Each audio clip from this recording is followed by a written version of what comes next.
आज यहाँ कलकत्ते में इस पर बातचीत कर रहे हैं तो मसला सिर्फ भारत का नहीं है, मसला पूरी दुनिया का है।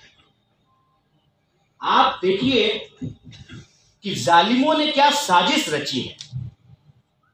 लोकतंत्र के लिए पसीना नहीं बहाया, खून नहीं बहाया, कुर्बानियां नहीं दी, हमेशा राजे राजवारों के दरबार में उनकी चापलूसी करा करते थे।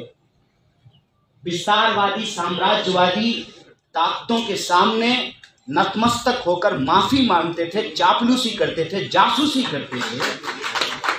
वैसी शक्तियां आज उसी जमहूरियत का इस्तेमाल करके कुर्सी पे बैठ करके उसी लोकतंत्र का गला दबा रहे हैं, उसकी हत्या कर। बड़ा कमाल का दौर है। हमने इस दौर के अंदाज निराले देखे, हमने इस दौर के अंदाज निराले देखे, फैसला कत्ल का कातिल के हवाले जय शाह के डैडी जानते हैं ना, कल आए थे और आकर के कह रहे थे बेशर्मी अगर मापना हो ना, जैसे बुखार मापने के लिए थर्मामीटर लगाते हैं ना, इस देश की सियासत कितनी बेशर्म और पतित हो गया है, ये देखने के लिए आपको जय शाह के डैडी को सुनना चाहिए। जय शाह के डैडी ने कहा कि बंगाल में घुसपैठ को रोकने के लिए, अच्छा तो गृह मंत्री कौन है? दीपंकर भट्टाचार्य।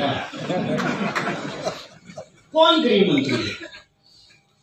किसकी सरकार है? और अंतरराष्ट्रीय सीमा की सुरक्षा करना किसकी जिम्मेवारी है?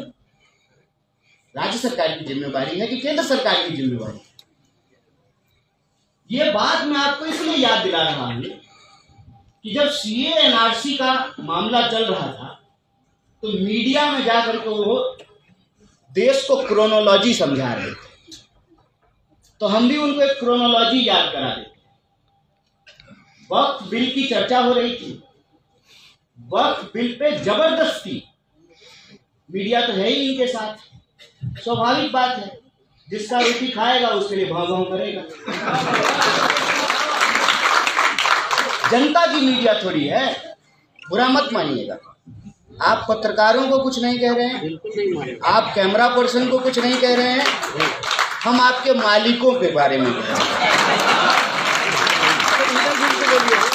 मीडिया दिन रात माहौल बनाया और बोला कि वक्त में बहुत ज्यादा भ्रष्टाचार है। अच्छा तो कौन से डिपार्टमेंट में भ्रष्टाचार नहीं है? कौन सा डिपार्टमेंट में भ्रष्टाचार बिल्कुल खत्म हो गया है? हम तो कहते हैं कि आज के दौर में भ्रष्टाचारी होना राजनीति में ऊपर जाने का सबसे बड़ा जो है क्वालिटी है। जो जितना बड़ा भ्रष्ट है वो उतने अच्छे पोजीशन पर है। देश की सत्ता चल किस पे? भ्रष्टाचारियों, अवसरवादियों और कमीशन खोरों की ही सरकार तो चल रही है। किसी भी डिपार्टमेंट में चले जाइए, कानून कुछ भी हो, कमीशन जितना मोटा दीजिएगा काम उतना ही आसानी से होता है, मक्खन की तरह। तो कहे कि वक्त में भ्रष्टाचार बहुत है, इसलिए नया कानून ला करके मुसलमानों का भला करना चाहते, जैसे कानून ला करके किसानों का भला करना चाहते। कोई मांगा नहीं, जबरदस्ती भला करना चाह रहे थे। किसानों ने कहा कि ये भलाई नहीं चाहिए। 1 साल प्रोटेस्ट किया, तब जाकर के रो करके, एक तो आंसू कैसे इतना जल्दी निकाल लेते हैं प्रधानमंत्री, पता नहीं, हो सकता है पॉकेट में प्याज लेके तो आंसू निकाल के बोले कि समझा नहीं पाए। किसान ने कहा कि नहीं चाहिए, कानून ले लीजिए। वैसे ही मैं ये बात इसलिए याद दिला रहा हूं कि सारा कुछ क्रोनोलॉजी में आपस में जुड़ा हुआ है। तो मीडिया बोली कि वक्त का जो है ना नया कानून बहुत जरूरी है, देश की सारी तरक्की इसीलिए रुकी हुई है। अभी तक जो हम लोग मंगल में चले गए होते, वहां घर बना लेते, वहां नया लाल किला खड़ा कर लेते। सारा प्रॉब्लम है कि वक्त का जो है ना भ्रष्टाचार बहुत है। तो मीडिया माहौल बनाना शुरू की, सरकार के प्रवक्ता जाकर के टीवी में बोल रहे थे। अच्छा, सरकार के प्रवक्ता अकेले नहीं होते, वो एंकर भी उनका ही प्रवक्ता होता है। और एक क्या करते हैं, आरएसएस वालों को राजनीतिक विश्लेषक बोल करके बिठा लेते हैं। तो आप अलग अलग पार्टी से 3 लोग जाइएगा, वो एक ही पार्टी से 3 लोग बैठे रहते हैं, एक एंकर, एक भाजपा का प्रवक्ता और एक जो राजनीतिक विश्लेषक बैठा हुआ वो भी उन्हीं का आदमी है। मीडिया में माहौल बना दिया। और मेरा नाम कन्हैया है, स्वाभाविक रूप से आप समझ सकते हैं कि मैं कौन हूं। तो मैं देखा कि हमारे गांव के लड़के कह रहे हैं, जानते हो, सरकार जो वक्फ से जमीन छीनेगी ना, वो हम लोगों को मिलेगा। हम बोले गलती कर दिया, तुम्हारे खाते में 15 लाख रुपया आया? बोला नहीं, लेकिन अदानी जी के खाते में जो है ना लाखों करोड़ों रुपया पहुंच गया। तुमको लग रहा है कि जमीन हमको मिलेगी, तो तुमको नहीं मिलेगी, अदानी जी को मिलेगी। बोला कैसे? बोले वैसे ही जैसे 370 जब समाप्त होता तो हम सब लोग जो है डल लेक के सामने जमीन खरीदते। कितना लोग जमीन खरीदे हैं डल लेक के सामने? एक आदमी हाथ उठाइए जो कश्मीर में जमीन खरीदे हैं। डिबेट याद है? यही डिबेट था ना कि अब भारत का कोई भी नागरिक जाकर के कश्मीर में जमीन खरीद लेगा। हम लोग भी खुश हो रहे थे, बढ़िया मकान बनाया जाएगा, कॉटेज पहाड़ पर, बर्फीली पहाड़ियों के बीच में, बढ़िया समर वेकेशन होगा। खरीदे जमीन।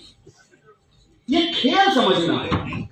ये सारी लड़ाइयां, दोस्त का सारा मुनाफा आपके जेब पे डाल देते हैं और आप अपनी जेब देखे नहीं, इसीलिए औरंगजेब का बहस शुरू कर देते हैं। कितना मजेदार है। आप औरंगजेब पे बहस कीजिए, वो आपकी जेब काटते रहेंगे। और वक्फ पे यही दलील दी गई कि वक्फ में बहुत सारा गड़बड़ी है, वक्फ का जमीन लेकर के विकास का काम किया जाए। अब तो ये बताइए, जिन मुसलमानों का भला ये वक्फ का बदल करके करना चाहते हैं, उन मुसलमानों के लिए उत्तर प्रदेश की सरकार ने कानून बनाया कि आप अपने छत पर भी नमाज पढ़ेगा तो आपको पासपोर्ट छीन लेंगे। सुने नहीं? ये कैसा भलाई करना चाहते हैं ये? तो एक प्रकार माहौल बना करके, जैसे हर बार करते हैं, देश को ठगते हैं। और मैं एक बात से सहमत हूं, बीजेपी कहती है हिंदुओं को बचाने की जरूरत है। बिल्कुल, भाजपा से बचाने की जरूरत है। जैसे वो बोलते हैं ना, बेटी बचाओ बेटी पढ़ाओ, एक्चुअली बेटी को बचाने की जरूरत है इनसे। डिजिटल इंडिया का असली फायदा अगर कोई उठा रहा है तो बीजेपी का नेता और कार्यकर्ता उठा रहा है। देख रहे हैं, सड़क से लेकर के, कार्यालय से लेकर के, कर्नाटक से लेकर के उत्तर प्रदेश तक बढ़िया जो है HD क्वालिटी वीडियो दे रहे हैं। किससे बचाने की जरूरत है? भाजपा से बचाने की जरूरत है। धर्म, संस्कृति, इज्जत, संविधान, देश, सब कुछ, क्योंकि ये देश चलाने के लायक नहीं है। এনআর মার্বেল হাউস জগৎবল্লভপুরের ইচ্ছানগরী এলাকায় রয়েছে এলাকার সবথেকে বড় মার্বেল টাইলস গ্রানাইটের শোরুম। আমাদের কাছে জনসন, কাজারিয়া সহ বিভিন্ন নামি দামি কোম্পানির মার্বেল গ্রানাইট টাইলস সুলভ মূল্যে পেয়ে যাবেন। এছাড়াও আমাদের সাথে রয়েছে রহমান পেইন্টস এবং রামিজ ইলেকট্রিক। ইলেকট্রিকের যাবতীয় সামগ্রী পেয়ে যাবেন আমাদের কাছে। আপনার বাড়িকে সুন্দর করে সাজাতে চাইলে যোগাযোগ করুন আমাদের সঙ্গে। আমাদের ঠিকানা মুলুক চাঁদের বাঁধ, ইচ্ছানগরী, জগৎবল্লভপুর। কল করুন 6005419395 অথবা 9419905889 নম্বরে।